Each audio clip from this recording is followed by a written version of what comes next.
दादांचा विषय झालेला आहे, तर दादाविषयी काय भावना? आज बारामतीमध्ये जो काही विकास झालेला आहे, सुंदर अशी बारामती झालेली आहे ती केवळ दादांमुळे. म्हणजे दादा हे विकास पुरुष आहे आणि त्यांनी जो बारामतीचा विकास केलेला आहे, हा विकास म्हणजे लोकांनी मतदान करताना दादांनी बारामतीचा केलेला विकास, लाडक्या बहिणींना आणलेली योजना, त्याचप्रमाणे शेतकऱ्यांना वीज माफ, त्याचप्रमाणे शिक्षणामध्ये मुलींना फ्री एज्युकेशन, म्हणजे ह्यासारख्या अनेक गोष्टी त्यांनी केल्या. आज बारामती ही फक्त महाराष्ट्रात नाही तर संपूर्ण भारतामध्ये ही प्रसिद्धीस आलेली आहे. का? केवळ दादांमुळं. कारण दादा जसं बोलतात तसं करूनच दाखवतात. आज दादा बोलले होते की मी बारामती ही फार मोठी विकसित करणार आहे आणि त्याप्रमाणे त्यांनी केली. आज बारामतीचा जो विकास आहे तो केवळ अजितदादांमुळेच आहे आणि आज तो जो काही थोडासा विकास राहिला असेल ते सुद्धा दादा करणारच आहे. जिराईत भागामध्ये ज्या पाण्याच्या समस्या आहेत त्या पाण्याच्या समस्या सुद्धा दादा ह्या सोडवणारच आहे. आणि म्हणून अजितदादा हे एकच दादा आहे, बारामतीचे दादा हे अजितदादा आहे. आणि म्हणून आम्ही असं म्हणतो की आज जे अजितदादा 1 लाखपेक्षा जास्त मताने निवडून आले आहे ते आमच्या लाडक्या बहिणींचे लाखो करोडो हजारो में आहे. दादा मुख्यमंत्री व्हावेत, आपली काय अपेक्षा आहे? आमच्या सगळ्या लाडक्या बहिणींची हीच अपेक्षा आहे आणि सगळ्या कार्यकर्त्यांची पण हीच अपेक्षा आहे की दादा हे मुख्यमंत्री व्हावे. कारण दादांची प्रशासनावर खूप चांगली पकड आहे आणि ती पकड असल्यामुळे दादा जेव्हा मुख्यमंत्री होतील ते महाराष्ट्राचा कारभार उत्तमरित्या चालवतील आणि ज्या पद्धतीने बारामती ही विकसित केलेली आहे त्याप्रमाणे संपूर्ण महाराष्ट्राचा ते विकास करतील. आणि आज आपण ज्या बारामती तालुक्यात आज दादा बारामतीत लाखाच्या वर मताने निवडून आले. खूप खूप आम्हाला सगळ्यांना आनंद झालेला आहे. या आनंदाचं कारण म्हणजे विकास कामे, लाडकी बहीण योजना आणि परत लाडकी बहीण योजना, विकास कामे, शेतकऱ्यांचं वीज बिल माफी, ह्या ज्या काही सगळ्या गोष्टी आहेत, योजना आहेत, तर त्या गोष्टींमध्ये सगळ्या दादांचं भरपूर योगदान आहे. त्यामुळे सगळ्या बहिणी खुश होऊन दादांच्या मागे पाठिंबा देऊन दादांना या आमदार केलेलेच आहे. आता फक्त बहिणींना एवढीच इच्छा आहे की दादांनी मुख्यमंत्री झालेच पाहिजे. एकच वादा अजित दादा. एकच प्रश्न आहे, आता दादाजी म्हणले होते की बाबा आपण 1500 रुपयाच्या ऐवजी 2100 रुपये आपण करू, तर तुम्हाला आश्वासन आहे का 100% ते होण्याची? हो 100%. अजून तुमचं काय मत आहे? बोला. लोकसभेला लोकांनी भावनिकतेचा विचार केला, पण आता विधानसभेच्या वेळेला लोकांनी दाखवून दिलं की भावनिकतेचं काहीच महत्त्व नाही आहे, पण विकासाला महत्त्व लोकांनी दिलं. त्यामुळे अजितदादांनी. एक प्रश्न आहे ताई, दादा मुख्यमंत्री होत, आपली काय अपेक्षा? मुख्यमंत्री व्हायलाच पाहिजे दादा. म्हणजे बारामतीतच दादांचा आवाज नाही आहे, अख्ख्या महाराष्ट्रात आपला बुलंद आवाज आहे फक्त अजितदादांचा.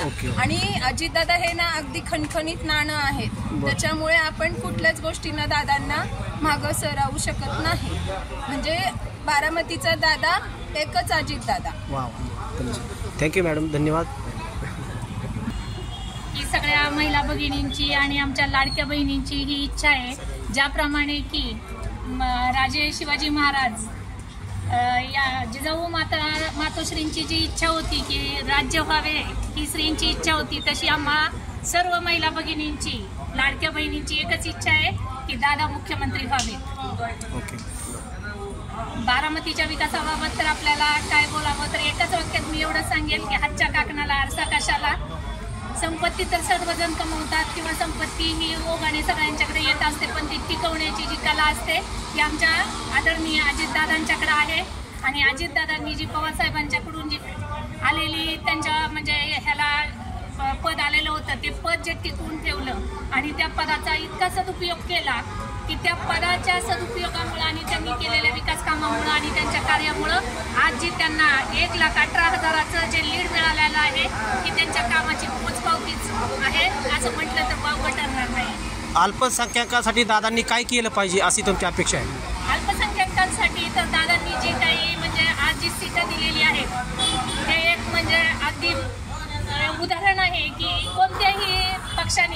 आज एवढी पदं दिलेली नाही, जागा दिलेल्या नाही, पण दादांनी त्यांच्या पक्षामार्फत ज्या काही जागा दिलेल्या आहेत त्या इतर पक्षांच्या तुलनेमध्ये बहुसंख्य आहेत असे मी म्हणेल. आणि अल्पसंख्याकांसाठी दादांनी आज जी मुलींना मोफत शिक्षण योजना, महिलांच्यासाठी जी सुरक्षा केलेली आहे, तसेच अल्पसंख्याकांसाठी कर्ज योजना, की जेणेकरून माझे अल्पसंख्याक बंधू किंवा अल्पसंख्याक बहिणी रोजगार निर्मिती करतील आणि त्यातून त्यांचा उदरनिर्वाह होईल या भावनेने जे अल्पसंख्याक योजना, कर्ज योजना आणलेली आहे.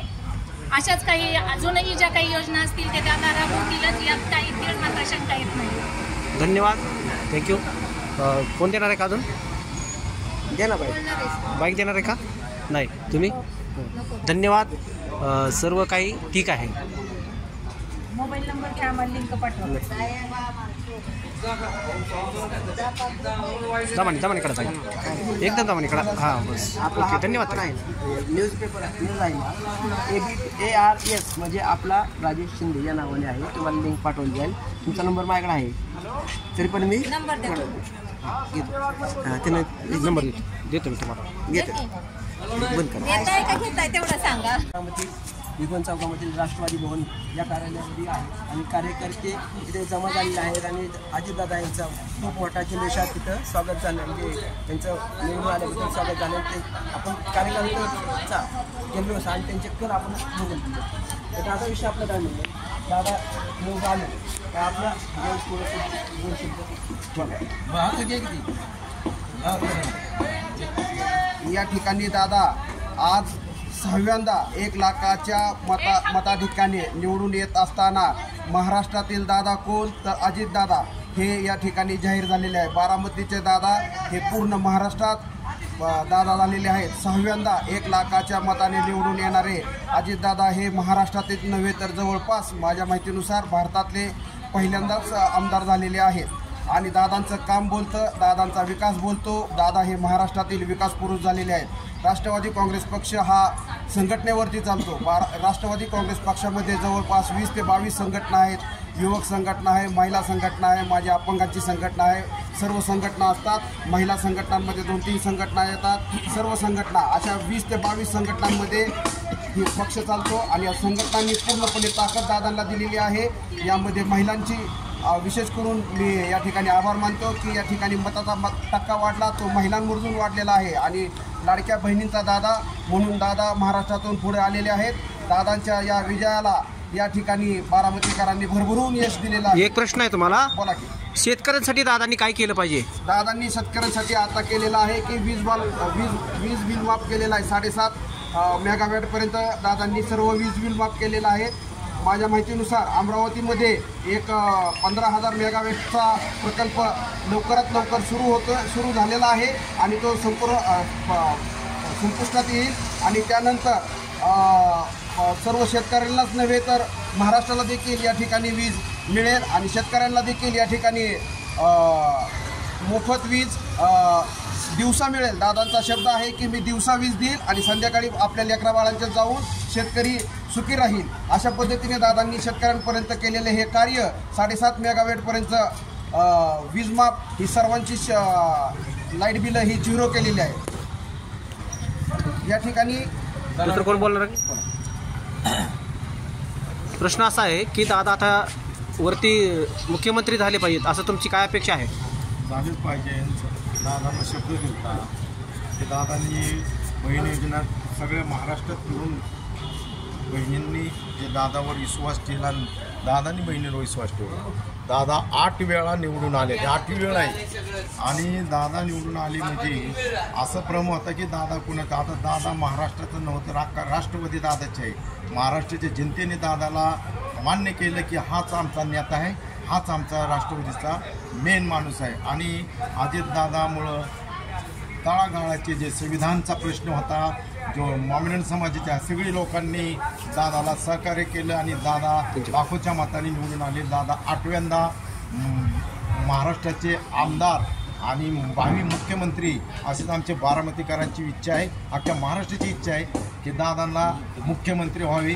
हेच आम्ही ईश्वरचरणी प्रार्थना करतो आणि एकच वादा अजितदादा बोलले. एक मिनटं, आपल्याला प्रश्न आहे की अजितदादांनी अल्पसंख्याकासाठी काय केलं पाहिजे?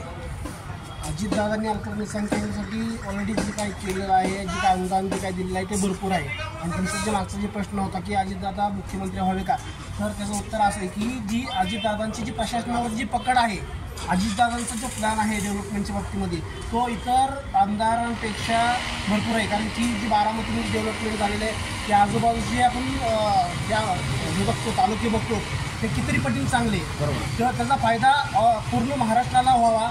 दादांच्या जी प्रश्न पकडण्याचं आहे, जी काय दादा प्लॅनिंग आहे त्याचा अनुभव आणि त्याचा फायदा दादांना व्हावा.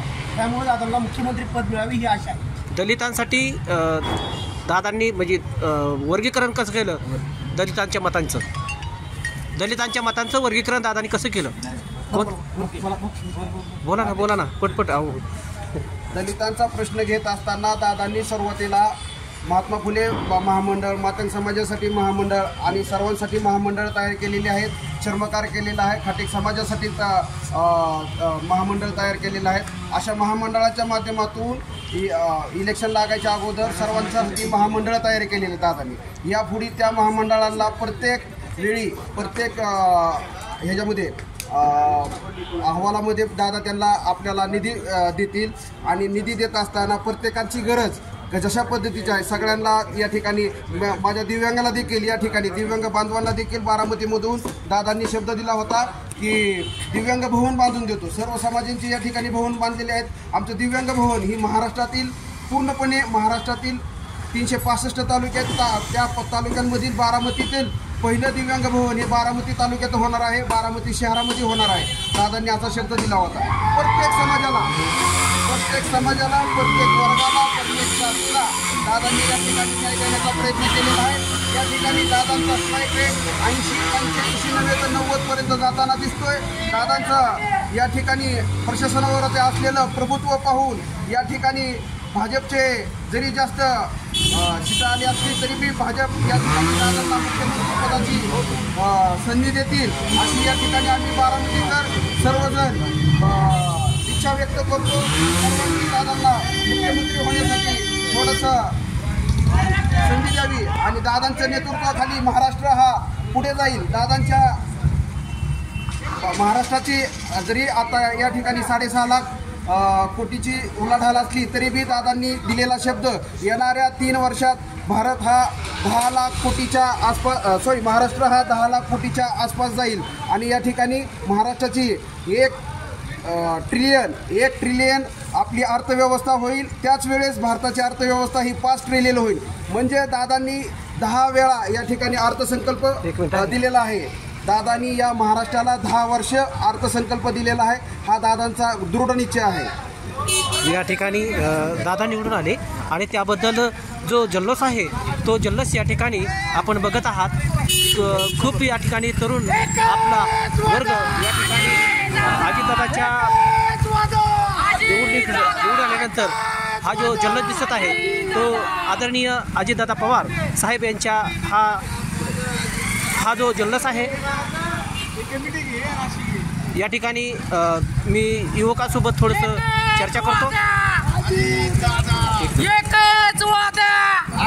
या ठिकाणी आपल्याला कसं वाटतंय की दादा निवडून आल्यानंतर काय वाटतं? अभिनंदन वाटतंय दादांचं. असं ना? ओके 8 वेळा आमदार व्हायला काय चेष्टा आहे काय? अरे वा धन्यवाद. दादा मुख्यमंत्री होत असं काय? दादा महाराष्ट्र राज्यासाठी मुख्यमंत्री हवे.